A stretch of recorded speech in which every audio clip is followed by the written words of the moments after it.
The impact did not shake the heart of the American Midwest with a bang, but arrived through a 34% tariff. That same rate was widely applied on April 1, 2025, to all American products as Beijing's response to Washington's escalation, which taxed Chinese imports with rates up to 125%. The intention was clear: to exert pressure. However, the place where this pressure was felt most intensely was not in the center of power in Washington, but in the cornfields of Iowa and Illinois. For American farmers, this situation represented much more than a trade conflict. It was an economic catastrophe with a name: soy. By June 2025, soybean and pork exports to China had collapsed by more than 97%. The market that was once the main destination for American exports had become a political and unpredictable black box. The price of soy dropped to 10 cents and 67 thousandths per bushel, a reduction of 8% in just 1 month and almost half of what it was worth 2 years ago. But this drama did not unfold in boardrooms, but in overflowing silos, in defaulted bank loans, and in the existential fear of entire families. In states like Iowa and Illinois, which for decades had closely depended on Chinese demand, warehouses filled up while orders vanished. Farmers looked at their lands and wondered, what if the market that once drove you suddenly slams the door? It was not a simple economic downturn, but a deep rupture, a financial amputation that affected businesses already struggling with tight margins, rising operating costs, and stricter environmental regulations. Without the Chinese market and no clear signals from Canada or Mexico, only a harsh reality remained: falling prices, rising debts, and a horizon full of uncertainties.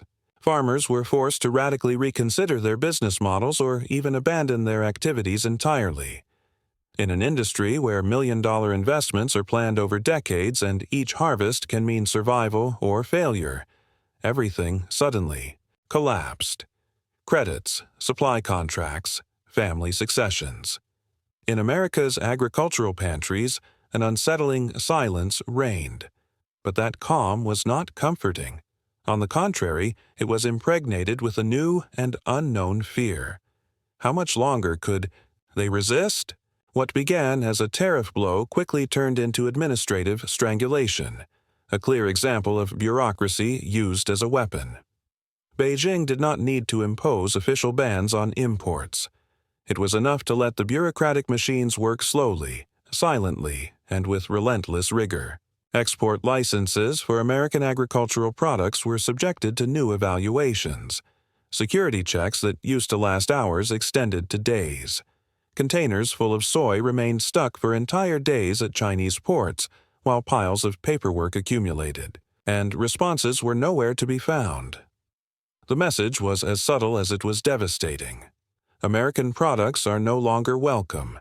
But please do not complain, because there is no official order about it. This tactic was not an open confrontation, but rather a subtle and precise strike. It was not an embargo, nor a declaration of war, nor a government-level announcement, but an intricate labyrinth of forms, regulations, fees, and deadlines that became a trap for American exporters and a nightmare for Chinese importers. Those who work with perishable products cannot afford uncertainty. No factory waits for soy to be indefinitely trapped in a customs shadow. Soy, pork, dairy products, everything that was once a successful export was not banned but slowly drained away. Not through sanctions, but through time. The faucet was closed without anyone saying the water would stop flowing. It was a bureaucratic strangulation, applied with surgical precision, consuming every minute. For American farmers, this meant not only losing a customer, but something much more valuable: predictability. Those who today do not know if their shipment will arrive tomorrow will not be able to pay their bills the day after. In this context, Washington's rhetoric about strategic pressure to negotiate sounded especially cynical. While ministers spoke of justice and reciprocity, farmers in Kansas faced cancellations, had to close cold storage facilities, and reduce wages. The reality was that this geopolitical play did not affect political elites, but the tractors, which were left idle. The contrast could not have been more marked. While the American president brandished the customs sword in Beijing, the Chinese hand closed slowly but relentlessly around the logistical throat of American agriculture. There was no explosion, but a silent yet deadly grip of files and paperwork. The prevailing image was not that of a typical trade conflict, but of a gradual loss of power. For decades, the United States used agricultural products not only as goods, but as diplomatic tools, as soft power that builds friendships, secures alliances, and fights hunger. But by 2025, this tool had become useless. Exports no longer departed from the docks of New Orleans, but from Santos. And the diplomatic discourse no longer came from Washington, but from Brazil. In the farmland of the Midwest, a new silence spread. Not an idyllic rural scene, but a disturbing lesson. The machines were inactive. The harvest was stored unsold in silos while credits kept running. And beneath this surface, a feeling unknown to many American farmers until then. Powerlessness. Because they were used to feeding the world. But now they had to watch as that same world silently but relentlessly replaced them with new providers, new partners, new alliances. For a brief moment, it seemed the situation was taking an unexpected turn. In 2024, soybean exports from Minnesota to Mexico increased by 36%. This change, amid growing tensions with China, seemed almost miraculous. While Beijing was closing its doors, Mexico opened theirs wide, with a warm and promising welcome. Not only for soy, but also for corn, pork, and dairy products. For many American farmers, this was not just a market whim, but a real lifeline. However, the real decisive change was the USMCA agreement, a pact that, although it did not generate headline-grabbing news, saved many economic lives. No tariffs, simplified procedures, and legal protection for biotechnological exports like genetically modified soy. What had become impossible with China worked smoothly with Mexico. There were no containers trapped in customs, no officials with political agendas, no weeks of waiting. Instead, the process was agile, payments punctual, and supply chains predictable. The term "miracle corridor" began to circulate among farmers, describing this new trade route along which not only goods but also hope flowed. And indeed, by the end of fiscal year 2024, Mexico surpassed China as the largest buyer of American agricultural products. More than $31.4 billion crossed the border southward in the form of food, feed, and export contracts. Mexico City, Guadalajara, and Monterrey took the place of Shanghai and Shenzhen, but without political complications. Mexico's growing and accelerated demand for animal feed and processed products was a blessing for American agriculture, not only because it offered new markets, but, above all, because of the quality and stability it provided. In a world where political turbulences were constant, Mexico proved to be a reliable partner.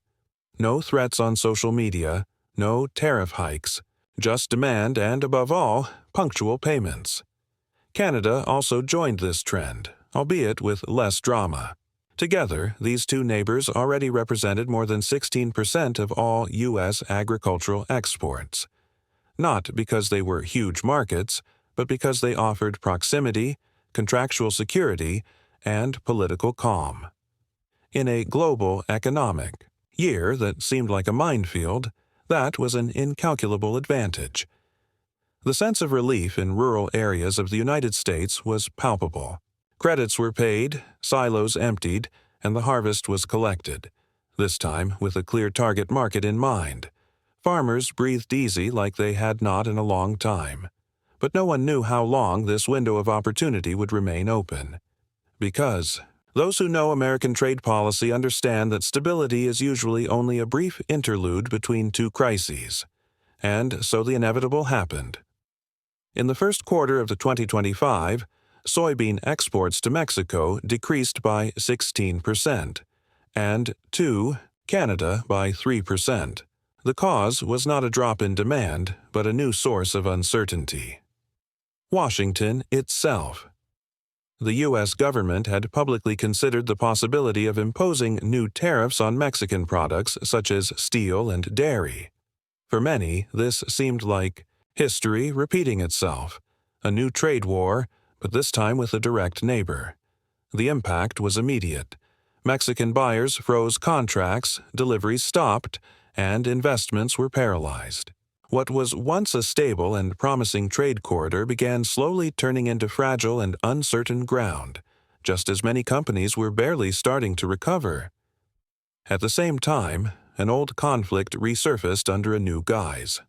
Mexico's initiative to ban the cultivation of genetically modified corn in the country caused concern in the United States. Although Mexico backtracked regarding imports, the message was clear. Political and cultural opposition to American biotechnology had not disappeared, but now had official backing. The response from Washington was swift and targeted the heart of the problem: trust. The United States initiated a formal dispute resolution procedure under the USMCA, legally correct and diplomatically valid, but with devastating economic consequences, because those who have to negotiate with lawyers quickly lose interest. Trust cannot be demanded in courts, it must be built day by day, and that seemed to be the great loss. Canada also showed growing skepticism. The debate over labeling genetically modified products and biotechnology regulations became increasingly tense. Ottawa, until then a reliable ally, began to consider a more protectionist stance, especially regarding U.S. tariffs on lumber and dairy products. Suddenly, not only were Eastern export markets at risk, but crucial trade links to the North and South were also starting to weaken. For many farmers, this felt like a nightmare unfolding in slow motion. They had built new markets in record time, established fresh trade relationships and solid supply chains, and now everything seemed to be falling apart. Uncertainty spread like a virus, stalling investments, invalidating contracts, and undermining confidence. What use is an agreement if it can be politically challenged at any time? The question was no longer whether Mexico or Canada would leave the pact, but when they would do so, and who would be left then. Because outside North America, there was no other partner with comparable demand, close location, and similar purchasing power. The atmosphere became more hostile, and every political comment from Washington translated into increased risk for American farmers. While the United States sowed doubts with its tariff measures against its neighbors, another player emerged quietly, efficiently, and determinedly: Brazil. In the year 2025, China was still importing more than 100 million tons of soybeans, surpassing any other country in the world. La lección es clara. El control absoluto ya no es una opción, y cada tomate que cruza la frontera estadounidense es un recordatorio de que México encontró la forma de salir adelante. Mientras Estados Unidos intentaba ajustar cuentas por los contratos que perdió, México no solo resistía, sino que aprovechaba la ocasión para fortalecer su posición. Sus tomates premium, cultivados con esmero y exportados bajo estándares que superan cualquier expectativa, comenzaron a abrir puertas que antes parecían cerradas para siempre. No se trataba solo de una fruta, sino de un símbolo de independencia económica. La prueba de que un país que fue subestimado puede competir en igualdad de condiciones en el escenario global. Los importadores europeos, impresionados por la calidad y consistencia, firmaban acuerdos millonarios mientras Washington miraba impotente desde lejos. Pero esto no era producto de la casualidad. Detrás de cada negociación había una estrategia clara, inteligencia de mercado y la visión firme de Pau, que México podía convertirse en un referente mundial en el sector agroalimentario. El control que Estados Unidos creía tener sobre la región empezaba a desmoronarse, y con cada contrato firmado, México demostraba que era capaz de proteger sus intereses, generar riqueza y enviar un mensaje contundente. Aquí no hay subordinación, hay poder negociador. Los agricultores mexicanos, tras décadas de esfuerzo, ahora veían recompensado su trabajo con contratos que garantizaban empleo, innovación y crecimiento. La ironía era evidente. Los mismos tomates que Estados Unidos Descartó por considerarlos competencia se transformaban en la llave para un dominio económico que Washington ya no podía detener.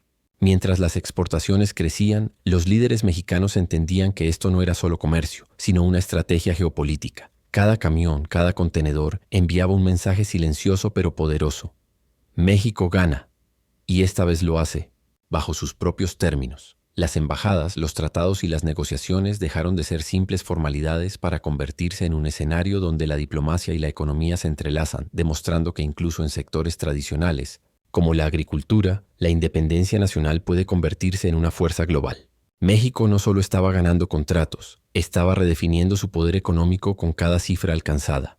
Sus tomates premium, vendidos a precios que superan los estándares internacionales, alcanzan entre 2,5 y 3 por kilo más, del doble de lo que Estados Unidos había pagado históricamente por su propia producción. Pero la historia no terminó ahí. México decidió ampliar su estrategia y no limitarse solo a los tomates. Incorporaron una variedad de productos como pimientos, pepinos, aguacates y berries, todos cultivados bajo estrictos estándares de calidad que obligaron a los compradores internacionales a replantear su dependencia de proveedores tradicionales. Esta diversificación no fue casualidad, sino parte de un plan calculado para posicionar al país como un referente agrícola de primer nivel. Los mercados seleccionados para estas exportaciones fueron cuidadosamente elegidos. Europa encabezó esta lista privilegiada, con países como Alemania, Francia, España e Italia recibiendo tomates y pimientos de la más alta calidad. Los contratos firmados garantizaban estabilidad durante al menos 3 años, asegurando un flujo constante y confiable de productos. Al mismo tiempo, Asia comenzó a integrarse en esta red comercial. Naciones como Japón, Corea del Sur y Singapur iniciaron la importación de aguacates y berries. En Medio Oriente, países como Emiratos Árabes Unidos y Arabia Saudita establecieron acuerdos para adquirir productos seleccionados, valorando especialmente la frescura y calidad que solo México podía ofrecer en esos niveles. Cada envío fue planificado con precisión, priorizando no solo la cantidad, sino también la regularidad y la fiabilidad. En términos financieros, los resultados fueron contundentes y muy positivos. La venta exclusiva de tomates generaba ingresos superiores a los $200 millones anuales, y al sumar el resto de los productos agrícolas, la cifra alcanzaba cerca de 450 millones, una suma que no solo fortalecía la economía nacional, sino que también consolidaba a México como un actor serio y respetado en el comercio internacional. Cada contrato firmado evidenciaba que esta no era una estrategia basada en la casualidad, sino en una planificación estratégica, inteligencia, comercial y profundo conocimiento del mercado global.